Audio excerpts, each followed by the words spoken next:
अस्सलाम वालेकुम व्यूवर्स, कैसे हैं आप सब लोग। उम्मीद है ठीक ठाक होंगे। अल्हम्दुलिल्लाह मैं भी बिल्कुल ठीक ठाक हूँ। आज के व्लॉग में मैं आप लोगों से शेयर करूँगी अपनी स्पेशल रूटीन, कैसे मुझे गेस्ट ने दिया सरप्राइज़। उन्होंने मुझे बिल्कुल रात के बताया कि सुबह मैं आ रही हूँ, मेरी फ्रेंड है।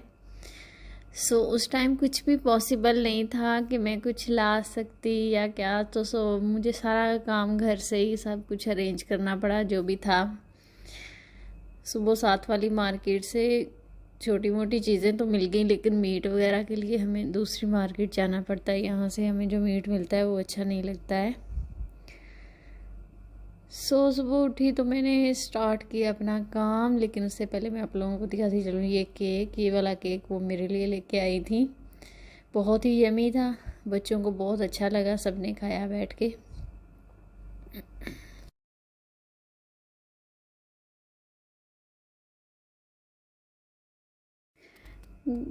अपनी फ्रेंड को पानी वगैरह देने के बाद मैं चली गई किचन में, और वो भी मेरे साथ साथ थी। उन्होंने अकेले कहाँ बैठना था बच्चों के साथ, कभी मेरे साथ। मैंने कुकिंग स्टार्ट की। सबसे पहले मैंने प्लान किया कि मैं बनाऊंगी कढ़ाई गोश्त। तकरीबन 3 बजे तक आ गई थी वो। तो फिर हमने सोचा कि शाम तक बन जाएगा, इसलिए बस किचन में चले गए डायरेक्ट हम लोग। मैंने कुछ चीज़ें पहले मीट वगैरह फ्रिज में से निकाल के रखा हुआ था। वो उस तरह से फ्रीज़ नहीं था। वैसे भी मुझे कढ़ाई बनाने के लिए मीट जो था वो फ्रीज़ नहीं चाहिए था। वैसे तो मैं वॉश करके फ्रिज में रखती हूँ, कभी ऐसे ज़रूरत पड़े तो डायरेक्ट रख देती हूँ उबलने के लिए। लेकिन इसके लिए मुझे सेपरेट सेपरेट बोटियाँ चाहिए थी, तो मैंने निकाल दिया सुबह ही, क्योंकि वो अचानक आई थी। तो मेरे पास कोई ऑप्शन नहीं थी कि मैं किसी को बुला के घर की सफाई करवा लूँ या कुछ। क्योंकि अगर हम लोग बाहर से किसी को मंगवाते हैं कंपनी में से, तो क्लीनिंग वाली से, तो वो तो एक दिन पहले ऑर्डर बुक करते हैं। मैंने खुद ही सुबह उठ के मासी बन गई, और कोई 3 घंटे मुसलसल में मासी बनी रही। फिर जाके मेरी सफाई ख़त्म हुई, और जब तक वो आई मैं थक थक के बहुत ज़्यादा थक चुकी थी। अब कुकिंग भी ज़रूरी थी, क्योंकि फ़ास्ट फूड ही मिलती है यहाँ करीब से जहाँ पे हम लोग होते हैं। क्योंकि जो मतलब पाकिस्तानी खाने हैं वो एक इंडस्ट्रियल एरिया है, वहाँ से मिलते हैं, वो हमसे काफ़ी दूर है। मैंने कोशिश की, मैंने कहा खुद ही बनाना है, तो शुरू हो जाती हूँ। मीट को मैंने भूना और उसको उबलने के लिए रख दिया, ताकि अच्छे से गल जाए ये। साथ में हमारी गपशप भी चल रही थी। मेरी फ्रेंड बहुत अच्छी हैं, वो भी थोड़ी थोड़ी हेल्प साथ कर रही थी, लेकिन क्योंकि फ़र्स्ट टाइम आई थी वो, तो उन्हें उस तरह से आइडिया नहीं था। जो मेरी दूसरी फ्रेंड है शारजा वाली, वो तो आती रहती है, उनको तो मुझे टेंशन नहीं होती कोई भी। और उनको वैसे भी मेरी चीज़ों का पता है कि कोई कौन सी चीज़ कहाँ पड़ी हुई है, वो तो ज़्यादा मतलब हो जाता है। और वो अगर ऐसे सरप्राइज़ दें तो फिर मैं उनके लिए फ़ास्ट फूड ही ऑर्डर करती हूँ। लेकिन ये फ़र्स्ट टाइम आई थी, तो मुझे स्पेशल कुछ बनाना था, लेकिन इतना स्पेशल नहीं हो सका, क्योंकि मेरा मीट भी बिल्कुल ख़त्म हुआ हुआ था, लास्ट वाला बैग पड़ा हुआ था, और चिकन भी नहीं था घर पे। मैंने सोचा कि मीट वाला एक ही चीज़ बना लेती हूँ, लेकिन मैंने साथ डिसाइड किया था कि राइस कोई अच्छे से बना लेती हूँ। लेकिन उन्होंने कहा कि नहीं, मैं तो घर से भी राइस ही खा के आई हूँ, राइस ना बनाए। होता है ना, बंदे ने घर में भी राइस ही बनाए होते हैं। तो मैंने फिर राइस नहीं बनाए थे।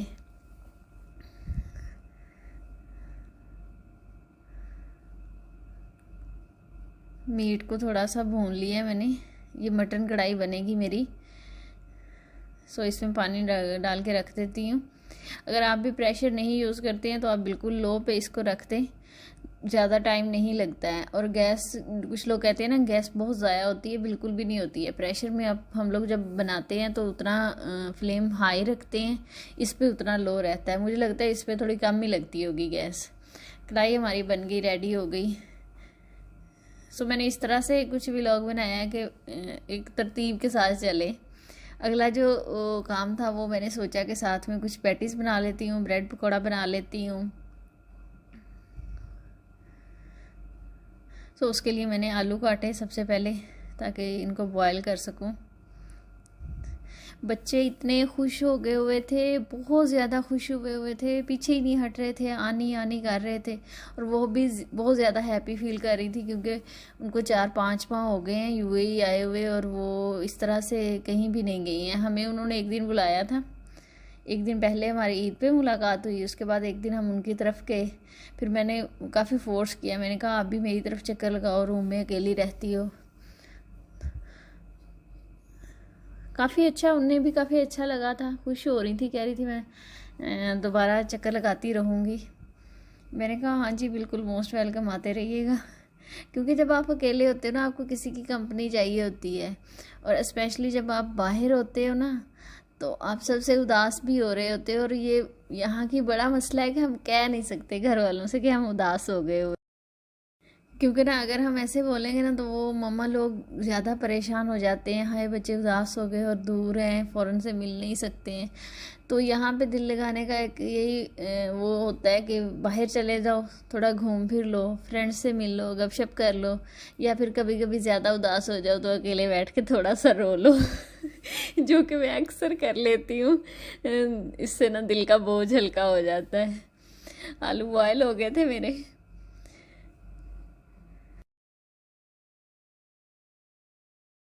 इनको फिर मैंने मैनुअली मैश कर लिया। मैंने कहा अब क्या ब्लेंडर में डालना है, क्या करना है। वैसे भी बहुत अच्छे से बॉयल हुए हुए थे तो ज़्यादा ताकत नहीं लग रही थी।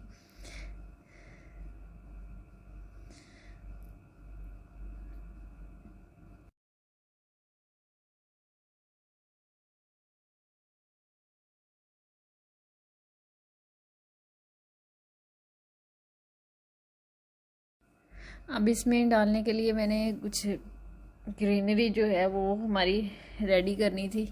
सो मैंने कुछ धनिया लिया, प्याज, वैसे आप बारीक बारीक भी काट लें तो कोई इशू नहीं है, ज़रूरी नहीं है कि आप मशीन में ही चॉप करें, लेकिन ये है कि इससे टाइम की बचत हो जाती है काफ़ी सारी।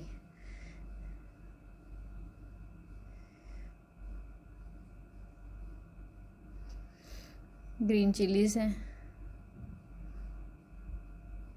इन चीज़ों की मैं सेपरेट सेपरेट रेसिपीज़ आप लोगों से शेयर कर दूंगी। चॉप हो गया है। अगर आप भी इस तरह की मशीन लेना चाह रहे हो ना तो इस तरह की ले लें, ये बहुत अच्छी है, सबको मशवरा दूंगी। इतना आसानी से काम हो जाता है ना। अगर आप लोग ज़्यादा फैमिली मेम्बर हैं तो आप लोग बड़ी ले लें, बड़ी भी मिल जाती है, इससे छोटी भी मिल जाती है। वो जो दूसरी होती है ना हैंडल वाली, खट खट करके बंदे का दिमाग ख़राब हो जाता है और वो सही नहीं होती है कोई भी। उसको वॉश करना भी बहुत मुश्किल है। मेरा तो कितनी दफ़ा हाथ पे कट लग गया था उसको वॉश करते करते। सो मैंने स्पाइसेस वगैरह डाल के इसको अच्छे से मिक्स कर लिया था।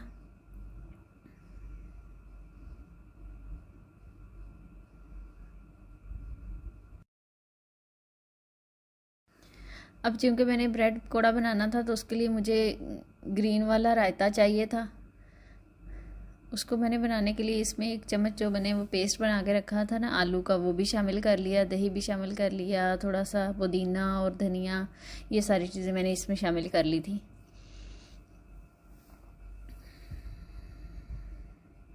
ये जी रेडी हो चुका है ये।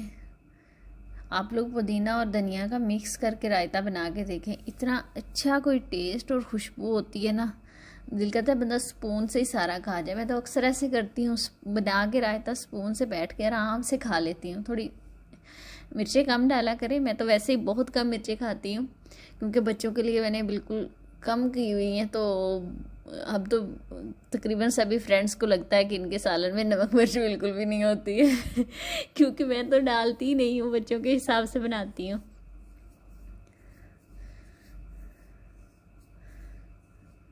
एक साइड पे फिर मैंने केचप लगा लिया और एक साइड पे ग्रीन। तो इसका लगाने का मकसद सिर्फ ये होता है कि जो पेस्ट होता है अच्छे से इसके साथ चिपक जाता है।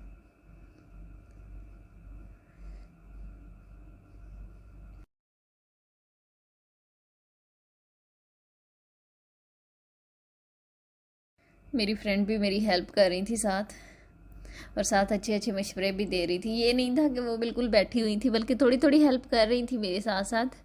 लेकिन अभी चूँकि फ़र्स्ट टाइम आई थी तो इतना उनको पता भी नहीं था। सो मैंने अब कटिंग स्टार्ट कर दी है इनकी ब्रेड पकौड़ा और समोसा की।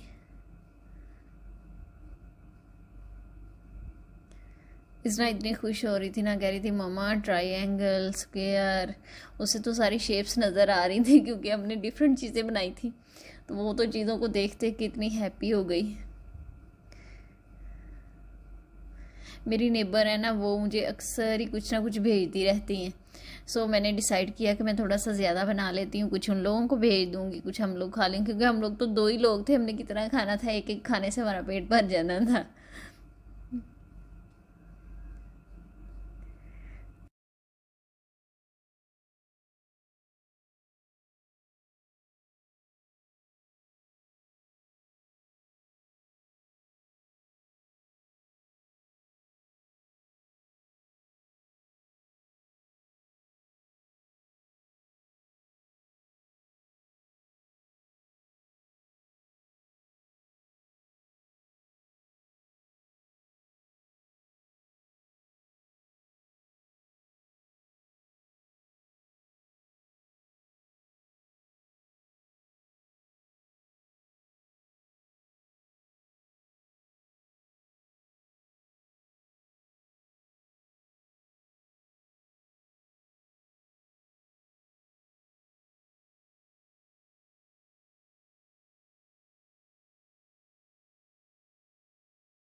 साथ में मेरा प्लान था कि हम लोग चीज़ वाले पैटीज़ बना लेते हैं, ब्रेड पैटीज़ बना लेते हैं।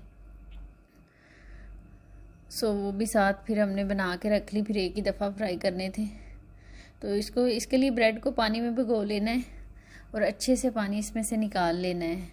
आप इसको थोड़ा सा हल्का सा पानी का स्प्रे करके रोलिंग पिन के साथ रोल भी कर सकते हैं, वो भी अच्छा रहता है।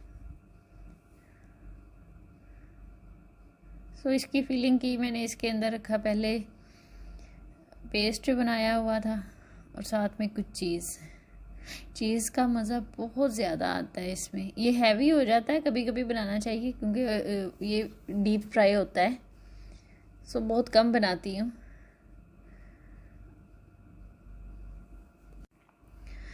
अब हमने चीज़ें सारी रेडी करके रख ली थी, वो भी आपको दिखाती हूँ किस तरह की शेप्स हमने बनाई। साथ में फ्राई करने का सामान रेडी होने लगा, तो बेसन लगाना था ऊपर फ्राई करने से पहले ब्रेड पकौड़ा और समोसा को। तो उसके लिए मैंने बेसन लिया, पानी उसमें थोड़ा सा मिक्स किया और रेड चिलीज़ और सॉल्ट डाला इसमें, ताकि ऊपर से बिल्कुल ये फीका ना लगे। पैन ऊपर रख दिया हुआ था ऑयल डाल के।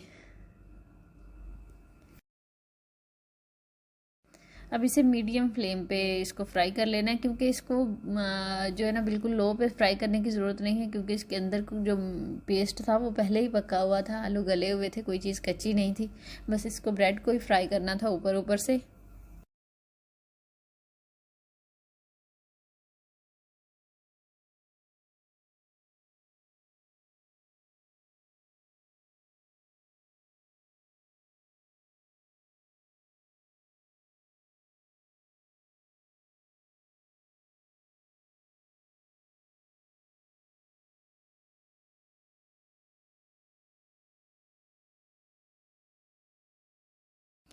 ये हमारे फ्राई हो गए हैं अल्हम्दुलिल्लाह। देखें कितना प्यारा इनका लुक है।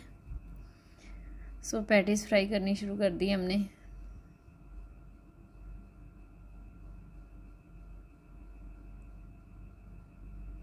इसको एग लगा के ऊपर से ब्रेड क्रम्स लगा के तो फिर फ्राई करते हैं। अभी दिखाती हूँ इसकी लुक कैसी आई थी।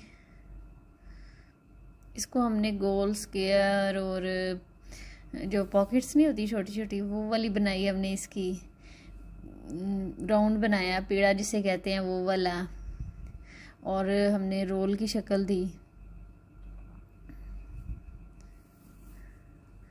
मुझे सबसे ज़्यादा रोल अच्छा लगा था, बहुत अच्छा टेस्ट था उसका। हालांकि एक ही चीज़ सारी चीज़ों में यूज़ हुई थी। ये देखें, ये इस तरह से हमने डिफरेंट शेप्स बनाई थी इसकी। ये सारी ब्रेड ही से बनी है। ले जी, हो गया रेडी हमारा खाना।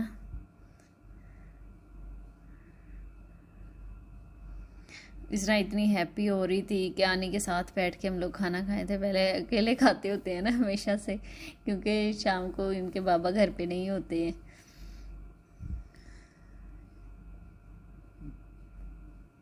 ये रहा फाइनल लुक हमारे खाने का। आप लोगों को कैसी लगी हमारे डिशेस, प्लीज़ कमेंट में ज़रूर बताइएगा।